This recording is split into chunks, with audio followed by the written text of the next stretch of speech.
But largely, I think his game last night was pretty good. Was it 12 assists and 3 turnovers? Is that right off the top of my head? And so, yes. Like, that to me is a good floor game. And he rebounded on top of it. And he played good defense. I think the way people talked about his game 1 is what actually happened in game 2. So I have a big issue with his game 2. I had a much bigger issue with his game 1. But he's not shooting well. And you wonder if Jason Kidd got to him to a degree. Didn't matter. The Celtics still won the game. But did it impact Tatum when he had the ball? And secondarily, the idea of sacrifice. Arkan, you've been on this. The idea of sacrifice is just a bit much when you took more shots than anyone else on the floor. Yeah, either team. I mean, he took the most shots than any Celtic, obviously, but he took more shots than Luka Doncic last night. And Luka Doncic had a 32-point triple-double. So it's like, I understand he was making plays, and when he saw the double team or the triple team sometimes, which they did, they didn't do it all night. That's another part of this that I'm getting really annoyed by, is this idea that there's just 2 people following Jayson Tatum around the court all 24/7 the entire time he's out there. That's not what's happening. He missed plenty of layups going one-on-one. He missed plenty of shots wide open. It's not like this is always happening to him every time he touches the ball. That's annoying. But either way, you look at what he was doing out there, and there were times where when the shot wasn't falling, he was making the extra pass. He was getting guys open and passing guys open and doing a lot of good things. No one ever said he's a bad playmaker, but his shooting has been poor so far in the finals. There's no way around it. They've won despite that. But that's what it is. They've won despite it. They didn't win because of Jayson Tatum and his shooting. I mean, come on. That's you would think that was the case here, the way people talk about it. It's absurd. Yeah, he had a fantastic connection with Drew Holiday in particular in the first half, and so he was a big part of that. But for me, it's like it's not even what we saw earlier in the playoffs where he can't make these shots from behind the arc, or his long-range shooting is off. He can't finish at the rim. I mean, like there was 7 opportunities, 2 of which probably would have been dunks, 1 definitely towards the end of the game, and he smoked all of them. Like, so it's just smokes all of them. Those are layups. And so that's what's alarming to me, because that tells me that there's something mentally that's a little loose there, where you're not finishing consistently. You don't think it's the kid comments? You don't think those are hanging because in his head? I think it's more about being back in the finals, and I do think the finals mean so much to him, and it's kind of more similar to what happened back in 2022, which is this is the really big stage. It means a lot to him. He feels like the highest profile player on the team, and there's a lot of burden on him and on his shoulders. And I think that we're seeing it manifest there in some of his mental game, which is mostly shooting. A couple of texts, 37937. Jones, how do you not have a problem with your max guy, not max yet, being, or not super max yet anyway, being inept at scoring? I don't want to hear about his passing and his defense with the money they're paying him. Well, fair. I have much less of an issue with his game 2 than his game 1, because the turnovers were irritating in game 1. And by the way, have any of us come in and said, like, Doncic was incredible today? Mm-mm. We haven't. And so I feel like we're consistent on this. Doncic turned it over way too much last night. He kind of went invisible in the second half. He's shooting much better than Tatum. He has no help. Tatum has tons of help. But we haven't come in, like, singing the praises of Doncic. He turned it over a ton. I'm sorry, Mad Dog? Doncic is the best. I'm sorry, Doncic, yes. And watching him play defense too is like, he's atrocious. Funny. He's so like I said this in the Western Conference Final. I'm like, man, they're starting to praise his defense. I'm like, I gotta watch it. I have to see it, and I've seen it, and it's still trash. It's terrible. And so this idea that like he's made strides as a defender, I knew was trash, but I had to see it. It's garbage. He's a horrible defender. He just stands there, and he's not hurt. Like, I could play defense like Luka Doncic plays defense. I do play defense how Luka Doncic plays. That's how I play at the Y. I just stand there and let guys go past. That's how most people play defense at the Y. Hey, who's got the help? Hey, you turn the corner, help.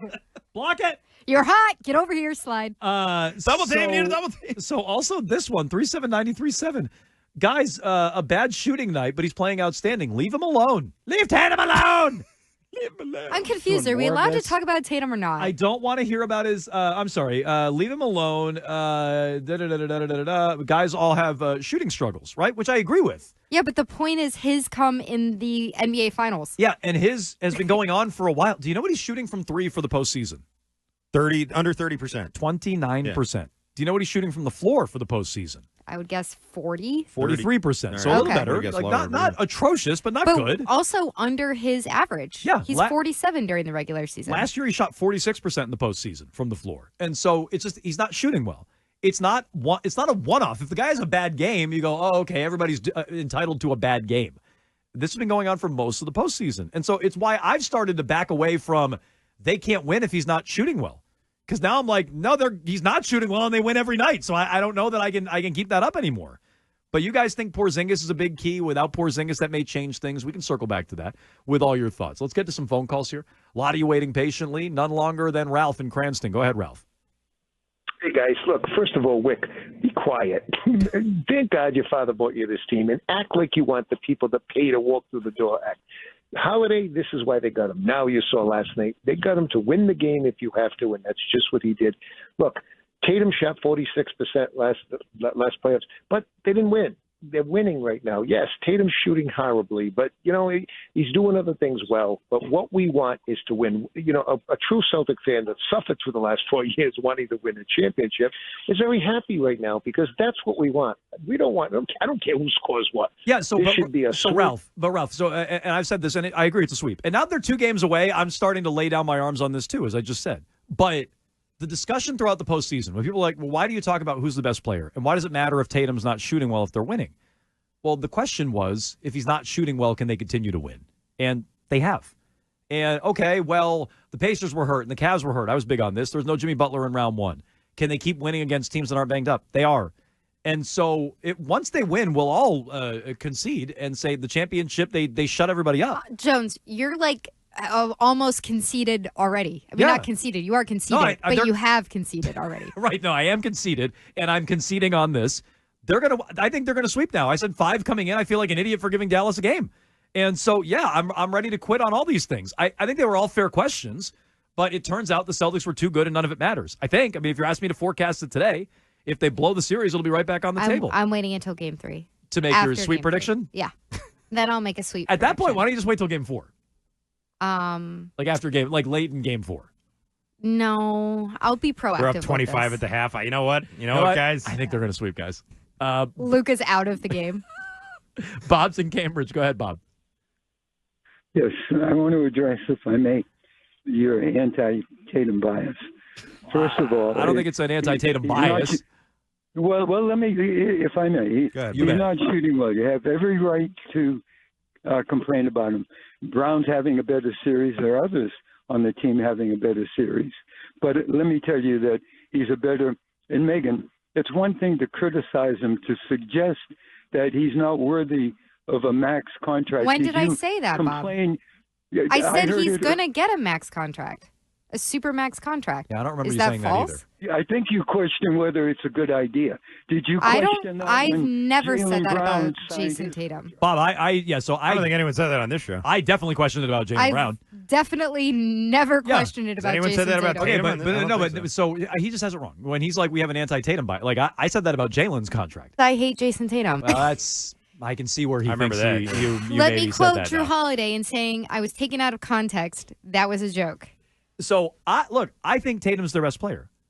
I've not backed off of that. But, I do think that gap has shrunk to the point where it's at least a debate. To just laugh it off like it's no debate, I think is getting silly. Now that Jaylen continues to outplay him. I'd still vote Tatum. That would still be my pick.